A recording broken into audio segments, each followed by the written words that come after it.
이강민의 잡지사 1월호 23번째 페이지 100만 21, 100만 22 30분간 쉬지 않고 질주하는 토크 에너자이저 숭실사이버대 환경안전공학과 교수로도 활동하고 계신 곽재식 작가와 함께합니다. 어서 오세요. 안녕하세요, 곽재식입니다. 이게 원래 시간이 30분이군요. 이제 하셨나요? 새삼. 30분 안쪽으로 좀 해야겠군요. 뭐 그러실 필요는 없고요. 네네. 네. 5분, 10분 오바되는 코너죠. 네. 원스 오퍼너 타임인 주기율표. 저희가 2주 동안 이제 갈로아 작가와 합방을 진행하느라 원수 이야기를 좀 쉬었는데 일단 뭐 갈로아 작가의 합방은 어떠셨는지. 이게 기대하던 어떤 꿈의 어떤 콜라보 아니었느냐. 네. 한 가지 진짜 정말 유일하게 아쉬운 거 하나만 꼽아보자면 우리가 그거를 할 때 이제 우리 갈로아 작가님 워낙에 또 몸을 바치셔서 해주셔가지고 그렇죠. 티는 별로 안 났지만 그때 사실 갈로아 작가님께서 몸이 그렇게 최상의 컨디션이 아니셨습니다. 맞아요. 약간 감기 증세가 있어서 그러셨던 그 병마를 뚫고 그렇게 해주신 것이었는데 만약 조금만 더 이 어떤 체력적인 게 받쳐주셨다면 좀 이 어떤 그 후에 방송 끝나고라도 시간을 좀 잡아가지고 그 여러 가지 어떤 자신의 그 설명 대상을 몸으로 표현하는 그렇죠. 여러 가지 이런 것들 날개를 표현하는 손동작이라든가 이런 거 좀 다양한 좀 토론을 하면서 전수를 좀 많이 받았을 텐데 조금 아쉬웠던 거 외에는 정말 어떤 꿈의 콜라보 아니었느냐. 저도 좋았습니다. 네, 아주 즐거웠던 시간으로 곽재식 기억하고 있습니다. 작가가 주목하신 요 유행 예감 총체벌레 박수. 총체벌레 박수.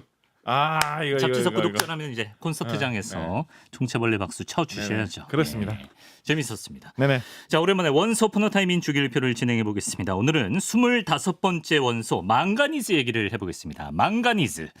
이게 원소 기호로는 대문자 M에 소문자 N 이렇게 쓴다고 하는데 작가님, 망가니즈는 어떻게 발견된 원소인가요? 망가니즈라고 하면 이제 약간 생소할 수 있는데요. 이제 흔히 이제 망간 이런 식으로 최근까지 많이 불렀고 요즘도 그렇게도 많이 부르고 있습니다. 네.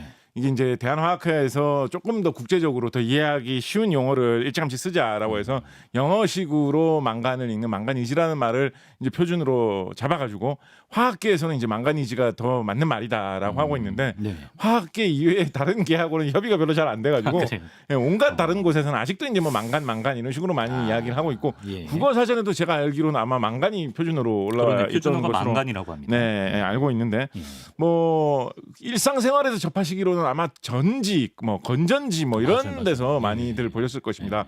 우리가 흔히 건전지라고 부르는 거에는 대체로 망간이 주 성분 원소로 들어가 있다라고 보시면 거의 맞고요. 우리가 흔히 망간 전지라고 하는 전지가 있는데 그거 말고도 딴 전지에도 이 망간이 사용되는 경우가 거의 일상생활에서 쉽게 사는 건전지는 거의 대부분이다라고 보시면 되겠습니다. 이제 인터넷에 검색을 해보시면 망간 전지와 알카라인 전지의 차이 이런 식으로 막 나와 있는데 알카라인 전지는 그렇다고 해서 망간이 안에 안 들어있는 게 아닙니다. 그것도 사실은 망간이 들어있는데 거기는 이제 알칼라인이니까 알칼리성이 들어있는 그런 물질은 알칼리성 혹시 기억나시나요? 알칼리에서 칼리가 이 아랍어에서 너무 많이 나고 말씀드렸는데 알칼리에서 칼리가 무슨 뜻이었는지 기억나세요? 뭐지? 소금인가? 아니에요. 비슷하게 갔어요. 근데 소금은 아니고 불? 칼리 제란 뜻이죠. 그래. 그래서 잿물이 알칼리성이다. 이런 이야기. 네. 그래서 이제 우리가 알칼라인 전지라고 하는 데는 어떤 그 잿물계의 대표 주자라고 할 수 있는 칼리움.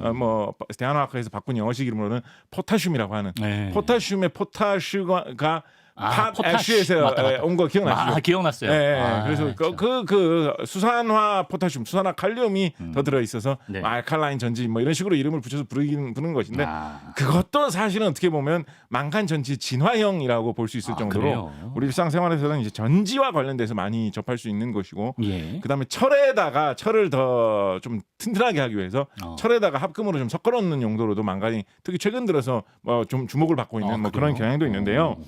원소로서 발견한 사람은 누구냐? 과학적으로 인정받고 있는 사람은 18세기 중반, 그러니까 꽤나 옛날이죠.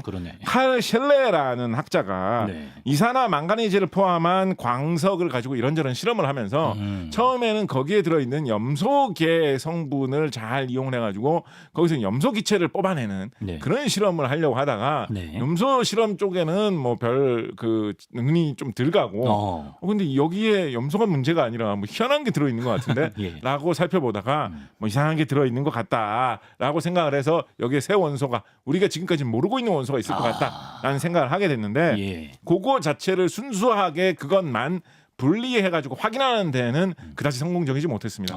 그런데 아마도 이 뭐 소식을 같이 뭐 밥 먹다가 뭐 술 한잔 하다가 전해 듣지 않았을까요? 누가요? 친구였던 요한 고틀리브 간이라는 사람이 그 같은 광물에서 같은 돌에서 망가니즈를 분리하는데 성공해가지고 이름이 간이에요? 예, 그렇습니다. 그래서 성이 간인 것이죠. 성이 간이죠. 이렇게 해서 이제 망가니즈가 세상에 탄생되게 되었는데 이게 왜 망가니즈라는 이름이 붙었느냐? 참고로 뭐 일단 그걸 떠나서 참고로 이 발견하는데 공을 세웠던 이 셸레라는 사람하고 간이라는 사람, 이 사람들이 어느 나라 사람들일까요? 바로 설마 또 스웨덴 사람들, 스웨덴 사람들. 진짜요? 이쯤 되면 진짜 원소의 나라네. 스웨덴이 요 무렵에 제가 뭐 신나게 설명드리지 않았습니까? 나폴레옹 전쟁 전후한 맞아요. 그 무렵에 과학 기술이 이렇게 훅 발전하는 그 시대에 있었기 때문에 그때도 이제 이런 사람들이 활동을 했던 것이고. 왜 이름을 망가니즈라고 붙였느냐? 뭐 무슨 뭐 스웨데늄 뭐 이렇게 할 수도 있을 거 아닙니까? 그죠? 왜 망가니즈라고 붙였느냐? 우리 지난번에 스칸디움 했을 때처럼 자기 나라를 기리는 뭐 이런 이름 붙여서 됐을 텐데. 그러게요. 이 망가니즈를 뽑아낸 그 돌 자체가 어디에서 많이 산출되는 돌이다라고 유럽 사람들한테 알려져 있었냐면 아주 뭐 옛날부터 어떻게 보면 유럽 문명의 발상지라고 할 수 있는 그리스의 마그네시아라는 동네에서 마그네시아. 이 돌이 나온다라는 이야기가 아주 옛날 전부터 퍼져 있었는데 마그네슘 얘기할 때 설명하셨던 그렇습니다. 그 마그네시아. 그 같은 마그네시아입니다. 그래요? 참고로 그리스에서는 마그네시아가 나름 지금 바닷가에 있거든요. 나름 대도시입니다. 그래서 거기 사람들은 그게 되게 일상생활 속에서 야 너 마그네시아에 부동산 좀 사놨냐? 거기 요즘 아파트 많이 오른데 막 이런 얘기를 하는 곳인데 이게 고대로부터 이어지던 아주 유서 깊은 지명이고. 그렇군요. 그래서 이제 거기에서 이름을 따와가지고 뭐 그럼 마그네시아에서 온 거니까 이제 마그네슘이라고 이름을 붙일 수도 있겠죠. 근데 마그네슘이라는 게 또 나왔단 말이에요. 이미 있구나. 나왔단 말이에요. 그래서 약간 좀 피해서 발음을 좀 다르게 해야 되겠다라고 해서 망가니즈로 이름을 붙이게 되었습니다. 참고로 자꾸 참고라는 말을 왜 이렇게 많이 드리죠? 우리 저기 그 자석을 마그넷이라고 하지 않습니까? 마그넷. 그래서 자성이라는 거를 마그네티즘이라고 하지 않습니까? 그래서 무슨 뭐 신용카드 같은 데도 뭐 마그네틱으로 끌어봐 뭐 이런 식으로 얘기하는데 자력으로 정보를 기록하고 하는 것이니까 그것도 요 마그네시아 쪽에서 이제 자석이 좀 낮기 때문에 생산이 됐기 때문에 뭐 그렇게 부른다라는 설이 있습니다. 이게 좀 묘한 게 뭐가 묘하죠? 자력이나 자석, 뭐 자기장 이런 것과 관련돼 가지고 요즘에 망가니즈를 사용하는 경우가 종종 있거든요. 망가니즈의 이 특성이 좀 그 전기적인 특성이 좀 묘하기 때문에 그래서 이제 전기 배터리도 만들고 하는 것이지만 그거 이상으로 자기적인 특성이 좀 묘하기 때문에 뭐 강한 자석을 만든다거나 아니면 오히려 자력이 있는 것에서 자력을 없애는 용도로 뭐 사용을 한다거나 자석과 관련해서 쓰이는 용도가 망가니 꽤 있거든요. 그렇게 생각을 해보면 이 마그넷이라는 영어 표현이 유럽에서 많이 쓰이는 표현이 자력이라는 단어 그런 의미가 있는 걸 생각을 해보면 어떻게 보면 마그네시아하고 이름이 좀 더 가까운 마그네슘은 자력과 관련해 가지고 이 망간만큼 그렇게 딱 뚜렷한 느낌을 주는 그런 용도로는 요즘엔 잘 얘기 안 되고 있거든요. 의외로 또 그것도 또 아예 없지는 않은데 근데 그렇게 생각을 해보면 약간 망간을 마그네슘이라고 부르고 마그네슘을 망가니즈라고 좀 피해 갔어야지 오히려 좀 덜 헷갈릴 수 있지 않을까라는 생각도 드는데 하여튼 뭐 이 스웨덴 사람들의 어떤 그런 양보 정신으로 망간이라는 이름이 붙게 되었다라고 할 수 있겠습니다. 그렇군요. 이렇게 발견된 그 과정을 살펴봤고요. 이 망가니즈가 주로 바닷속에 있습니까, 작가님? 주로라고 할 수도 있겠죠. 그래요? 근데 주로는 아니고 지금 생산되는 생산지로 보면 뭐 바다에서 생산되지는 않습니다. 주로 이제 산에서 캐는데 망가니즈가 아까 뭐 배터리 만들 때도 쓴다라고 말씀드렸지만 뭐 쓸 곳이 꽤나 많은 좀 괜찮은 그런 재료거든요. 그래요? 쓰는 곳도 이제 여기저기에 있고 그래서 이제 많이 캐면 이제 돈이 되는 아주 중요한 뭐 쓸만한 그런 원소입니다.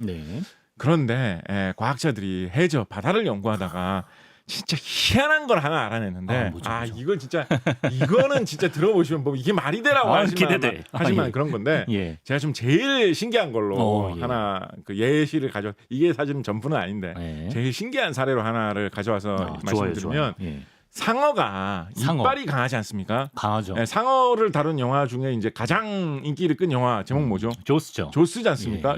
조스가 무슨 뜻이죠? 턱인가? 네, 저거가 턱이란 뜻이잖아요. 턱주가리, 턱이란 뜻이잖아요. 턱주가리. 턱주가리가 아래 위로 두 개가 있으니까 예. 저스라고 했던 것 같은데. 그런데 그렇게 턱이 이빨이 강한 생물이 상어인 만큼 상어는 이빨이 엄청나게 많고 그 이빨을 계속 갈아치운단 말이에요. 사람은 태어나가지고 전니가 한 번 나고 이를 한 번 이렇게 갈고 나면 성인 어른의 이가 나고 나면 그다음부터 이제 이를 뭐 가는 게 없죠. 그렇죠. 뭐 틀니나 임플란트 뭐 이런 거 외에는 없죠. 상어는 계속해서 이가 2중 3중으로 되는 이가 막 계속 나기 때문에 상어의 입에서는 이가 계속 많이 떨어집니다. 상어 이빨이. 이가 떨어져요. 계속 하니까 이거 흔들리면서 떨어질 테니까. 상어는 이제 막 상어가 세상의 상어 중에 막 100살 먹은 상어 이런 상어들도 있습니다. 상어의 수명이 긴 상어들이 있기 때문에 100살 먹은 상어도 이제 이가 흔들려서 떨어지면 야, 너 이제 뭐 이 떨어졌으니까 뭐 베개 밑에 숨겨놔라. 뭐 그런 거 100살 먹어서도 상어는 할 수 있는 거예요. 상어는 뭐 이가 너무 아파서 뭐 엄마가 실로 묶어서 뽑아줬다. 지붕에 던져. 그런 거 100살 먹어서도 상어는 할 수 있는 거예요. 상어는 이가 계속 나고 떨어지고 하기 때문에 상어 이가 그 바다에서 바다 깊은 데서 상어가 이렇게 살잖아요. 상어 이가 바다에서 그렇게 나가지고 계속 빠져서 떨어지는 거예요. 상어가 뭐 그걸 뭐 이렇게 뭐 분리수거하거나 뭐 잘 모아놓는다거나 하지 않을 거 아니에요. 안 그러겠죠. 그러니까 바다에 그냥 떨어진단 말이에요. 그럼 그게 바다에 상어 이빨이 떨어져가지고 이렇게 내려오다 보면 그 나름대로 이빨이니까 뭐 칼슘 성분도 있고 뭐 에너멜 성질에 뭐 여러 가지 뭐 이렇게 희한한 그런 물질로 되어 있는 거죠. 그게 떨어지다 보면 바다에 여러 가지 광물이 포함되어 있는 그 소금기 있는 그 물속을 떨어지면서 바닷물 속에 있는 성분들하고 살살 반응을 일으킵니다. 그럴만 하겠죠. 근데 그게 이제 그러다가 이제 그냥 떨어져가지고 바닷물 밑에 고이가 보인 다음에 바로만 묻히면 그냥 별 뭐 무의미한 그냥 상어 이빨 흙바닥이 널브러진 거가 되는데 안 하셨을 텐데 그게 바다에 떨어질 때 예를 들면 뭐 해류를 좀 잘 탄다거나 아니면 바다 밑에 내려왔다가 다시 뭐 바닷물이 이렇게 뭐 흔들릴 때마다 위로 좀 떠오른다거나 해가지고 충분한 시간이 주어지면 바닷물 속을 상어 이빨이 계속 이렇게 돌아다니면서 화학 반응을 꾸준히 일으키면서 바닷물 속에 있는 이런저런 성분하고 서로 결합을 해가지고 그 위에 바닷물 속에 들은 광물 성분이 조금 코팅이 되고 그 위에 조금 더 코팅이 되고 조금 더 코팅이 되는 이런 일이 계속 꾸준히 벌어질 수가 있습니다. 그럼 어떻게 되지? 그런 일이 계속 벌어지는데 그거는 누가 말리는 사람이 없잖아요. 그렇죠. 예를 들어서 바다에 누가 걸어다니다가 여기 상어 이빨 떨어져 있네. 뭐 기념품으로 주워가야 되겠다. 이런 사람도 없을 것이고 누가 뭐 바다에 무슨 환경미화원이 뭐 그런 게 지나다니면서 치울 리도 없을 것이고 않죠. 그게 몇천 년, 몇만 년 이론상으로는 한 뭐 100만 년 동안이라도 그게 계속될 수가 있잖아요. 그래서 한 10,000년, 20,000년 이렇게 수십만 년의 세월이 지나면 그 상어 이빨의 겉면과 반응하기 시작한 그게 몇 겹이고 계속 그런 식으로 광물이 쌓이면서 점점 광물이 그 위에 더 뒤덮여가지고 그 커다란 덩어리가 됩니다. 그렇게 큰 덩어리가 질 때 거기에 제일 많이 달라붙는 성분이 뭐겠습니까? 망가니즈? 바로 망가니즈죠. 정말. 그래서 바다 밑에 가보면 망가니즈가 무슨 이런 약간 계란만한 크기, 좀 큰 거는 약간 뭐 복숭아나 사과만한 크기로 둥글둥글한 게 그냥 동그랗지도 않고 뭐 이상하게 생겼어요. 약간 무슨 뭐 해삼 비슷한 느낌도 들고 뭐 같다고 해야 될까? 저 유튜브에 띄워드린 저겁니까? 네네네. 진짜 뭔가 해삼 이상한 같다. 어떤 생물의 흔적이라고 할까요? 약간 뭔가 그런 느낌이 드는 이상한 게 바다에 맞아. 떨어져 조개 있는 같아, 바다에 떨어져 있는 그런 희한한 지역이 있는데 이딴 게 여기에 도대체 왜 생겼을까? 처음엔 과학자들은 몰랐겠죠. 그런데 저거를 잘라가지고 안을 깨보니까 제일 중간에 핵심적인 자리에 수만 년 전에 수십만 년 전에 상어 이빨 빠진 게 하나 그 중앙에 박혀 있고 상어 이빨만 이게 만들 수 있는 건 아닙니다. 그 비슷한 역할을 할 수 있는 뭐 다른 뭐 조개 껍질 부스러기라든지 무슨 뭐 상어보다 훨씬 더 재미없는 무슨 다른 생선 이빨이라든지 생선 뼈라든지 뭐든지 다 그 핵이 될 수 있는 성분이 있으면 저게 생길 수가 있는데 제가 좀 실제로 잘랐을 때 상어 이빨이 나오는 경우가 있어요.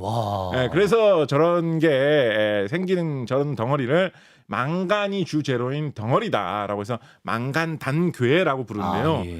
해류나 바닷물의 흐름이나 그 위에 상어들이 얼마나 많이 돌아다니느냐 이런 거에 따라서 저게 많이 생겨서 많이 깔려 있는 동네가 있겠죠. 생각을 해보면 넓디 넓은 바다에 그런 동네에는 예를 들어 저게 바다 밑에 큰 돌덩어리가 되면 바다 밑에 깔릴 거 아니에요. 그렇겠죠. 그러면 깊은 바다에서는 저게 뭐 심해 해저 뭐 3,000m, 해저 뭐 5,000m 막 이런 데 깔려 있습니다. 5km. 당연히 5,000m 지하에서 저거를 뭐 굳이 누가 갖고 올 무슨 동물도 사람도 없어요. 기술은 되나? 그러니까 저게 한 번 생기면 바다 밑에 그냥 계속 깔리는 거거든요. 그래서 전 세계 각지의 바다에 저게 지구가 생긴 지 벌써 뭐 46억 년이 지났고 그렇죠. 상어 같은 그런 생물이 생긴 지도 지금 3억 년, 4억 년이 지났기 때문에 저런 게 많이 깔려서 어마어마하게 쌓여 있는 구역이 지금 전 세계 해적 각지에 있다라고 보고 있어요.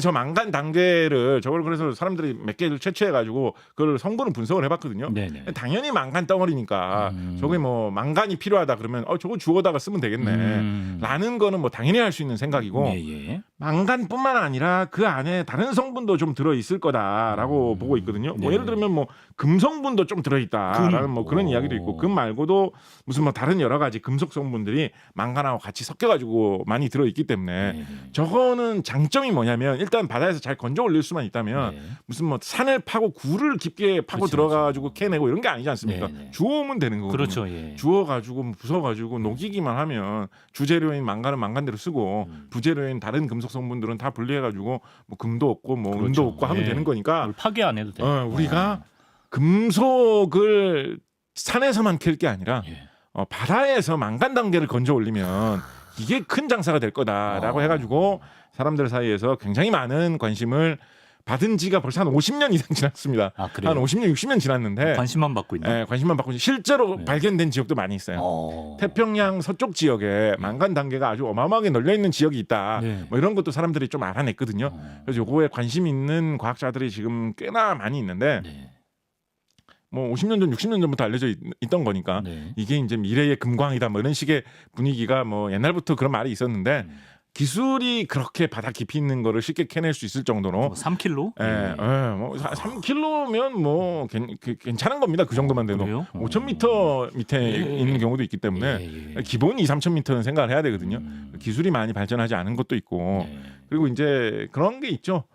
이제는 뭐 이렇게 우리가 큰 사업을 펼쳐가지고 지하 2,000m에 있는 망간 단계를 줍줍 파는 뭐 그런 사업을 시작하겠다라고 하면 기존에 이제 망간을 캐던 광산 회사에서 야, 우리 단가 조금만 낮추자 뭐 이렇게 나오면 바다에서 건져 올리는 사업은 접어야 되지 않습니까? 그러네. 그런 식의 경쟁 기술 발전 때문에 아직은 지금 실용화가 아직까지 안 되고 있었는데 지금 점점 가시화되고 있습니다. 왜냐하면 아까 배터리 뭐 이런 전지의 망간의 수요가 있다고 했는데 전지 수요가 지금 뭐 앞으로 그렇죠, 중요하죠. 뭐 기후 변화 이런 문제 때문에 2차 전지 리튬이온 배터리에 망간 많이 씁니다. 그래서 점점 늘어나고 있거든요. 그래서 망간의 수요는 점점 늘어나는데 땅에 묻힌 망간은 결국은 한계가 있을 것이고 있으니까. 그에 비해서 지금 해저를 개척하는 기술이 과거에 비해서 훨씬 많이 발달했어요. 예를 들면 뭐 인터넷을 위해서 우리가 통신을 할 때 바다 밑에 우리 미국에 있는 뭐 무슨 검색 사이트 우리 이런 동영상 공유 사이트 뭐 어떻게 우리나라에서 막 보겠어요. 미국과 한국을 연결하는 케이블이 태평양 밑에 깔려 있어서 그렇거든요. 해저망. 그런 거를 인터넷 발전 이런 거를 하면서 사람들이 바다 밑에서 뭘 하는 작업에 대한 기술을 지난 40-50년간 훨씬 더 많이 발전시켜 놨습니다. 그래서 이 정도면 이제는 드디어 망간 단계 줍줍하는 그런 시대가 눈앞에 있지 않느냐. 뭐 아직 눈앞이라고 해도 또 몇십 년 걸릴 수 있는데 하여튼 과거보다 많이 이제 왔고 어느 정도 이게 가시화됐는지를 좀 알려줄 수 있는 단적인 걸로 요즘에는 논문 나오는 걸 보면 과학자들이 어떤 것도 연구하고 있냐면 옛날에는 이제 맨날 그런 것만 연구했거든요. 뭘 보내면 지하 3,000m까지 들어가가지고 뭐 해녀가 가서 집어올 수는 없지 않습니까? 뭘 보내면 지하 3,000m까지 가가지고 망가니즈 단계, 망간 단계 들고 올 수 있느냐. 기술적으로. 그걸 많이 연구했는데 요즘은 이제는 연구가 워낙 많이 현실화가 진척이 되다 보니까 요즘 논문들을 보다 보면 이런 것들을 우리가 대량 채굴한다라고 했을 때 바다 밑에 사는 그 심해 생물들의 생태계에 우리가 얼마나 영향을 많이 미칠지 이거를 캐다가 환경 오염을 시키지는 않을지 뭐 이런 논문들이 이제 막 나오고 있거든요. 기술은 가능하고 그렇다는 걸 보면 이제 진짜 눈앞에 왔기 때문에 사람들이 다각도로 문제를 고민하고 있는 시대에 진입을 했다라고 할 수 있겠죠. 우리나라도 이거 연구 많이 합니다. 왜냐하면 아까 뭐 태평양 뭐 서쪽에 꽤 있다라는 이야기 말씀드렸잖아요.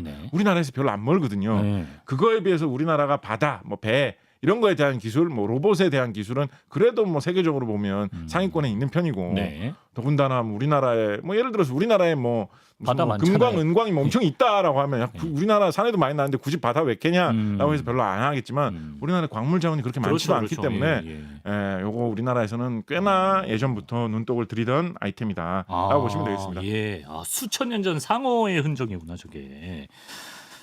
근데 우리나라가 그 실제로 뭐 육지에는 자원량이 그렇게 풍부한 편이 아닌데 망가니즈를 그래도 생산한 적이 있나 보네요. 그렇습니다. 우리나라 망가니즈는 그래도 꽤 최근까지 캔 적이 있고요. 그러니까 이게 사실은 망가니즈가 좀 흔한 금속입니다. 망가니즈가 싸고 세계 여기저기에 좀 많이 있고 예. 비교적 흔한 편인 금속입니다. 예. 근데 그렇다 보니까 이제 바다에 있다라고 해도 아직까지 바다 밑으로 안 들어간 것이기도 한데 예. 우리 그렇기 때문에 이제 우리나라에도 꽤나 있어가지고 우리나라에는 어디가 망광강산으로 꽤나 유명했냐면 경상북도 봉화군에 보면 장군봉이라고 하는 산봉우리가 있거든요. 아, 봉우리 단위로 예. 장군봉이라는 봉우리가 예, 있거든요. 예, 예. 그 산에 장군광산이라는 이제 광산이 있어가지고 예, 멋있다. 거기서 이제 망간이 꽤 많이 나서 지금은 제가 운영 안 하는 걸로 알고 있는데 예. 근데 요 장군봉하고 요 근처의 산들이 요런저런 광물이 쏠쏠이 많이 나는 아주 좋은 곳이에요. 그래서 여기에 대표적인 걸로 최근에 좀 많이 알려진 곳이 뭐가 있냐면 여기 근처에 아연광산이 지금까지도 운영되는 게 있거든요. 예. 그 아연광산에서 작업을 하시던 분이 2020년에 광산이 갑자기 무너지는 바람에 그 땅속에 갇혔다가 그 안에서 커피 믹스를 드시면서 버텼다가 한 9일 만인가 구조가 돼가지고 맞다. 그런 일이 있었다. 사람들한테 되게 화제가 되고 뭐 행운의 커피 믹스 뭐 이러면서 막 이렇게 건강하게 두 분 다 살아 나오셔가지고 막 좋은 소식으로 사람들에게 2022년에 많은 뭐 이런 기쁨을 주었던 저는 그 지금도 사실 제가 들고 온 가방에 들어있는데 저는 그날 이후로 좀 재수 좋으라고 괜히 쓸데없이 커피 믹스 하나씩 들고 다니고 있는 저는 그런 이상한 버릇이 있는데 막 그 되게 막 진지하게 막 의식처럼 그렇게 하는 건 아니고요. 왠지 그냥 커피 믹스 있으면 하나 좀 집어가지고 가방 안에 들고 다니는 그런 버릇이 있는데 뭐 광산에 갇힐까봐 그런 건 아니고요. 그렇고요. 예, 근데 이제 그 장군 광산에서 망가니즈가 꽤 많이 났고요. 1970년대에는 한 10만 톤 이상 굉장히 많이 매년 산출이 되었던 그런 풍부한 그런 곳입니다. 근데 이 장군봉 요 근처 광산에서 이거 뭐죠? 한국인 과학자가 최초로 발견한 광물이 나왔습니까? 이게 이제 광물 연구라는 게 이게 참 절묘하고도 오묘하고도 이제 재밌는 게 광물이라는 게 결국은 돌 속에 어떤 성분이냐 그런 걸 따지는 거지 않습니까? 그렇죠. 근데 우리가 돌이라는 게 뭐 대단하다는 생각을 과학에 대해서 좀 깊게 관심을 가지지 않으면 별로 할 까닭이 좀 없는 것입니다. 돌이 뭐 돌멩이 굴러다니는 게 뭐라고? 야, 그 돌밭이야라고 하면 아무 의미 없는 공간이라는 뜻이잖아요. 맞아요. 그래서 돌이라는 거가 과학이 어느 정도 발전하기 전까지는 진지한 연구의 대상으로 삼아지기 어려운 좀 그런 것인데 반대로 뒤집어 얘기하면 광물 연구에 대해서 어떤 성과가 나왔다라고 한다면 그 나라의 과학기술 수준이 이제는 진정으로 과학을 일상생활에서 굉장히 흔하게 접할 수 있는 그런 대상으로부터도 얻어낼 수 있는 그런 경지에 올랐구나라고 말할 수 있는 그런 거겠죠. 한국의 경우를 예시로 살펴보면 한국인이 처음으로 세계에 이런 광물은 지금까지 없었던 것 같다. 발견되었다는 보고가 없었던 것 같다. 근데 내가 이런 광물을 찾아냈다라고 하는 보고가 처음 들어갔던 시점이 빠르게 보면 66년, 길게 보면 1975년입니다. 그러니까 60년대 후반, 70년대 초반 정도가 되어서야 한국은 한국인 과학자가 처음으로 세계 최초의 광물을 발견해서 보고할 수 있을 정도의 과학기술 수준에 도달했다라는 거죠. 김수진 박사님이라는 분이 다름 아닌 이 경상북도 봉화에 이 장군 광산 이 부근에 다니시고 계시다가 아마도 이제 망간광산 근처에서 보신 것 같아요. 망간광산 근처에 이렇게 널브러져 있는 돌이 있는데 아마도 돌 색깔이나 질감이 좀 다르신 거를 보고 보통 망간이 들어있는 돌이라도 이렇게는 안 생겼는데 얘는 왜 이렇게 생겼지 싶어가지고 그거를 가지고 1966년부터 연구를 하시다가 이런 식의 광물 형태는 지금 세계에서 보고된 적이 없었던 것이다 라는 것을 아시고 거의 한 10년 연구를 하셨죠. 1975년에 국제학계에서 이분이 김수진 박사가 새로운 돌을 새로운 광물을 발견한 것이 맞다라는 결론이 얻어져가지고 김수진 박사님이 한국인 최초로 새로운 광물을 지금 그 사진을 띄워드렸는데 영상 사진상에서 나오신 분은 저 메달 걸고 계신 분 남자분이구나. 저분이 김수진 박사님이라고 해요. 아직 살아 계시답니다. 그렇습니다. 그렇다 보니까 이제 이 한국인이 발견한 이 광물이기 때문에 이 광물의 이름도 뭐 장군봉에서 나왔기 때문에 우리도 이제 스칸디움처럼 장군봉에서 나왔기 때문에 장군나이트라고. 이게 약간 뭐 그렇다고 장구 치면서 뭐 어떤 춤추는 나이트 뭐 이런 건 느낌 한국적인 반문화를 선보이는 그런 공간 것은 아니고 보통 무슨 그런 장군나이트 광물 이름이 무슨 뭐 아이트 이런 걸로 끝나는 게 많지 않습니까?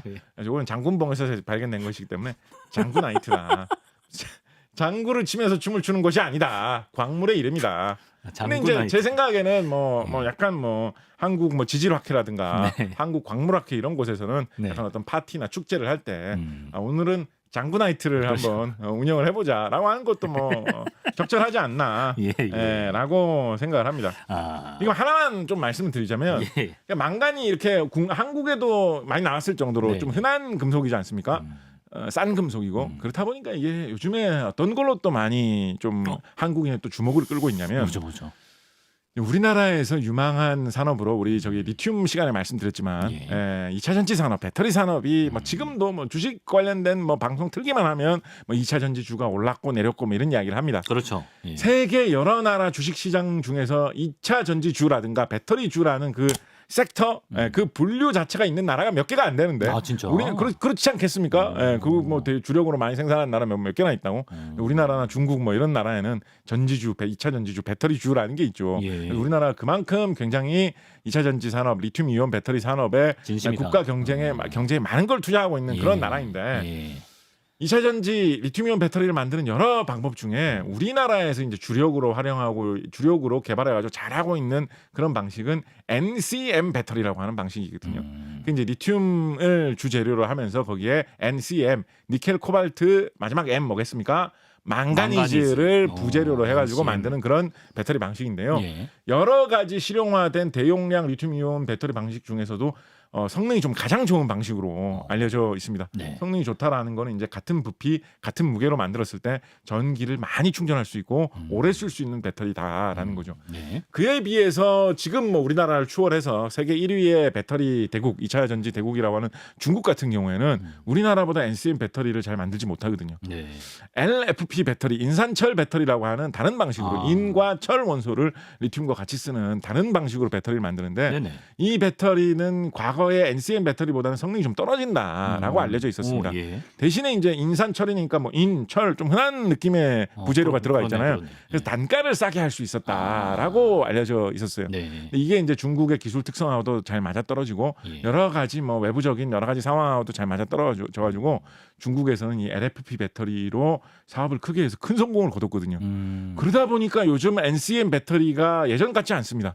불과 한 4, 5년 전만 하더라도 3, 4년 전만 하더라도 세계 최고 성능의 배터리는 니켈, 코발트, 망가니즈, 리튬과 함께 만든 한국의 NCM 배터리지라고 할 수도 있었는데 요즘 약간 이런 거 있는 거예요. NCM하고 LFP하고 뭐 큰 차이 나나? 뭐 NCM 배터리 조금 더 좋긴 하겠지. 그렇지만 LFP 배터리도 별로 나쁘지는 않은 것 같은데 비용이 확 나니까. 가격은 더 작고 더 싸고. 근데 이제 또 반대급부로 LFP 배터리도 그 사이에 성능을 계산하면서 가격이 좀 올라가지고 예전처럼 뭐 막 반값이다 이럴 정도는 아닌데 그래서 그런 식으로 이제 LFP 배터리가 좀 많이 따라잡은 거예요, NCM을. 그래서 그게 우리나라 배터리 산업계에 아주 중대한 한 가지 어떤 과제, 어떤 방향성을 고민하는 한 가지의 어떤 문제 중에 하나입니다. 돌파구를 찾아야 된다. LFP 배터리와의 경쟁에서 어떻게 할 것이냐. 그래서 뭐 간단하게는 뭐 우리도 LFP 만들자 뭐 이런 식으로 대응하는 것도 있고요. NCM 배터리 그 다음 거를 개발을 하자라는 것도 있고. 그리고 그 사이에서 많이들 하는 게 뭐냐면 NCM 배터리가 왜 비싸냐. NCM 중에서 그 중간에 있는 C, 코발트가 특히 비싸기 때문에 그렇거든요. 그래서 그러면 코발트는 좀 덜 쓰고 니켈이나 망가니즈를 좀 더 써가지고 비슷한 성능을 만들게 하면 우리도 가격 낮출 수 있지 않겠느냐 라는 아이디어가 있어요. 뭐 그렇게 그 말처럼 그렇게 쉽게 되지는 않습니다.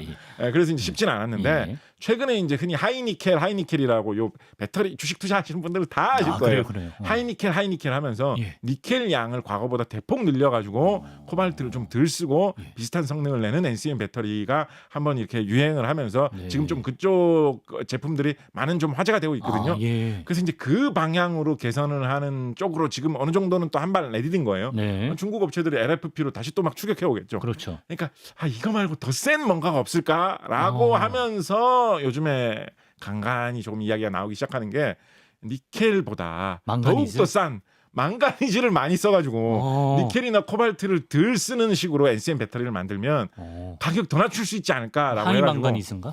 하이망간이라고 하면 또 쉬울 것 같잖아요. 희한하게도 왜 이런지 모르겠어요. 희한하게도 망간은 망가니즈 리치라고 합니다. 망가니즈 리치. 그래서 뭐 망간 리치 이런 말도 쓰고요. 망가니즈 리치 NCM 배터리를 만들면 그게 NCM 배터리를 싸게 해가지고 LFP 배터리와의 경쟁으로 해서 한국 경제를 구하는 길이지 않을까 뭐 이런 이야기가 좀 나오고 있거든요.